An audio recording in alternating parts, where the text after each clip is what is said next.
Hello, this is Daniel Mart, and today I'm going to be doing another review.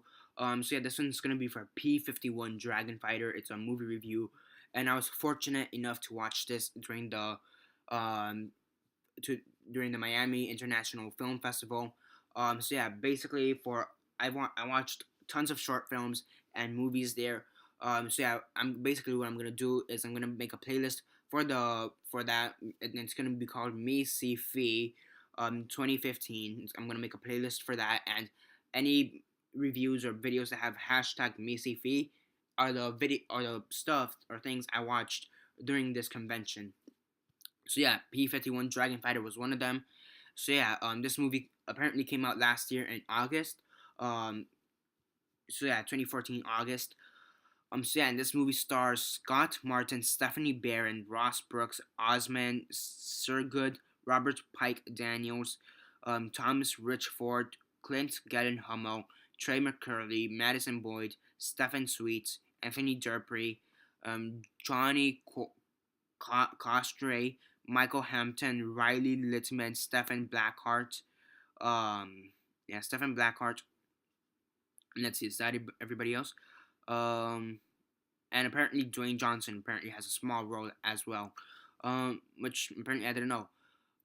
Before I begin though, 10-second spoiler warning as usual for those who have yet to actually watch the movie and haven't already. Stop the video, go check it out, and then come back and watch the rest of this review. 10-second spoiler warning as usual, starting now.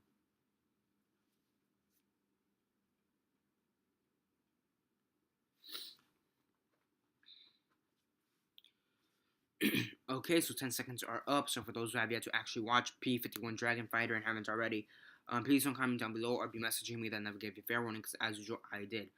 So, P-51 Dragon Fighter. As usual, quick synopsis, likes and dislikes, and then rate. So basically, P-51 Dragon Fighter. It takes place in World War II.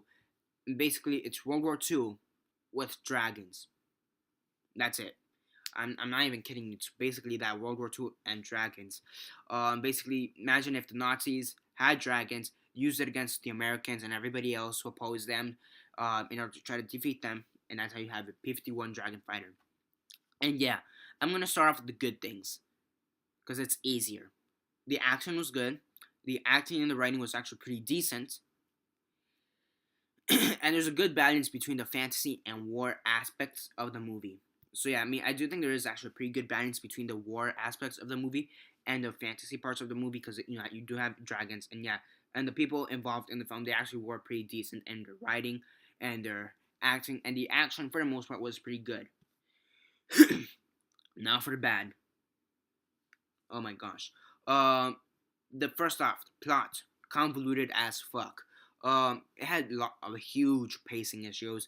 It had a huge pacing issue, and the pacing issue, in my opinion, made the movie more convoluted than it should have been, in my opinion. And I mean, it was hard to follow. I mean, sometimes people just appeared from nowhere, or things just happened out for no reason, and it really just didn't make any sense. They tried to There's this romance between two of the main characters, and I think it's I mean, it really seems very forced, in my opinion. The chemistry between the two characters is well, but it just seems very forced, in my opinion. Like, it shouldn't be there. It just doesn't work out. It just doesn't look like it should happen. It looks good, the chemistry between the two characters is good, but it just doesn't fit there. It just doesn't fit the story, and it looks kind of awkward and weird.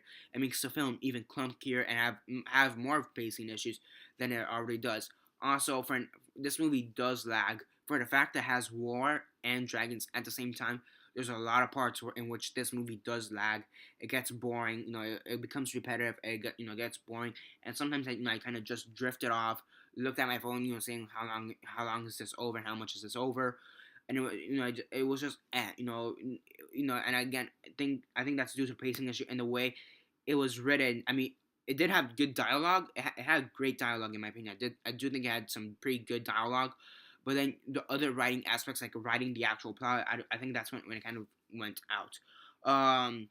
Another thing I really didn't like is that it tried to make itself be like an epic, tried to make itself like Lord of the Rings or something like that.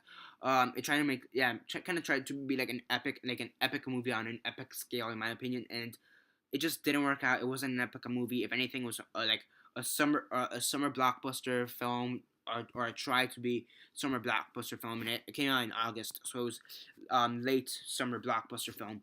Um, so yeah, the visual effects, they were pretty good. There were times you could tell where it's faked, but for the most part, the special effects were actually pretty good.